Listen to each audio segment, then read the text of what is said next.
ፋኖ ሙሉጌታ ገሪማ ነኝ።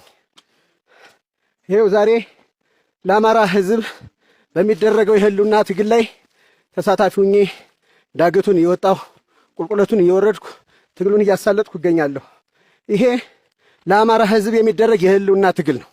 በዚህ ትግል ላይ ሰርተው ሰጡኝ የምትለው ነጻነት ሳይሆን ሰርቻ አገኘሁት የምትለው ነጻነት ይኖር ዘንድ ክተትና ዝመት፣ ባንዳ፣ ምንሻ፣ አድማ በታኝ እባክህን አንተ ወገንክን በገንዘብና በብር እየሸጥክ የምትበጠብጥ ባንዳና ልክስክስ እባክህን አደብ ግዛ።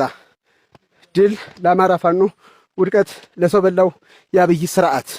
ምንድነው የአማራን ፋኖ ወይም ደግሞ የአማራን ህዝብ ትግል በቀጥተኛ የውጊያ ሜዳ ወይም ደግሞ መደበኛ በሚባለው የትግል ስልት ማሸነፍ አንችልም የሚል ድምዳሜ ላይ ከደረሱ 2 ዓመት አልፏል። ይሄ ትግል 3 ክረምትን ተሻግሮ 4ኛው ላይ እየገባ ነው።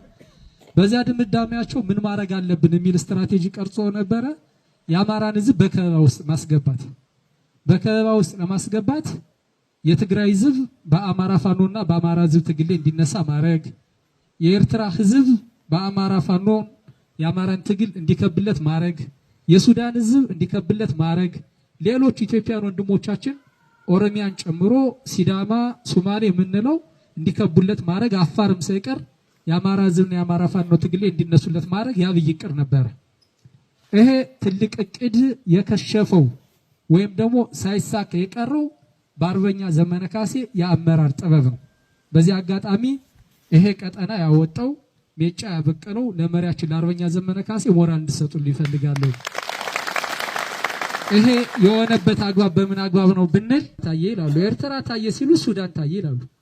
አይ ከሱዳን ደግሞ ትግሉ ተበትኖ ወዷል ሲባል ትላንትና አይታችኋል አይደለም? የዛሬ 3 ቀን መተከል ላይ ደግሞ 2400 ሰራዊት ሲያስመርቅ ይታይባቸዋል። እነሱ የሚያደርጉት ግራ ገብቷቸዋል። መተከል ላይ ከ3 ወይ ከ4 ቀን በፊት ባልሳሳት ወደ 2400 የአማራ ፋኖን አሰልጥኖ አስታጥቋል። ይህ ብቻ አይደለም።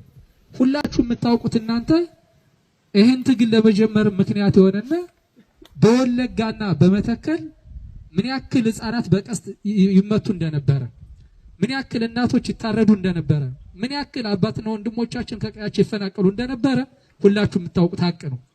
የአማራ ፋኖና የአማራ ህዝብ ትግል ይሄን ትግል ሲጀምር ከክልሉ ውስጥ ከሚኖረው አማራ በላይ ከክልሉ ውጭ ለሚኖረው አማራ እየተደረገ ያለ ቅዱስ ትግል ነው። እኛ የምንታገልበት ዓላማ የጦርነቱ ፍትሃዊነት ነው እያሳመነን ያለ። አንድ አባታችን ቅድም እዚያ ጋር እያነሳ ነበር። የጦርነቱን ፍትሃዊነት እናምንበታለን። ምናልባት በመብት ደረጃ ሰብአዊና ዲሞክራሲ መብት ይባላል። እኛ ለቅንጦት እንኳን ለዲሞክራሲ መብት የምንታገል አይደለንም። የመጀመሪያው የሰው ልጅ የመኖርና ያለመኖር ጉዳይ የህልውና ትግል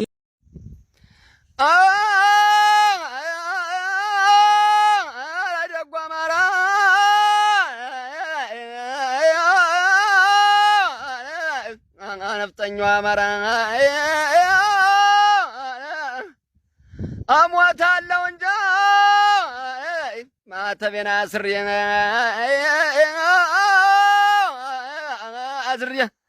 አሳምነው አገር ከነው ባንታ አገር ከነው ሰናይ አገር እናስቻለው አገር እናንደበት አገር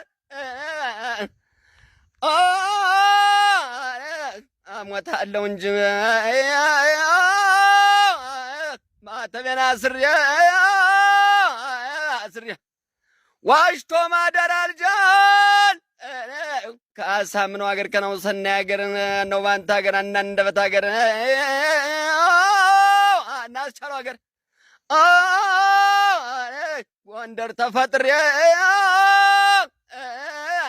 ረደጉ አማራ አረያያ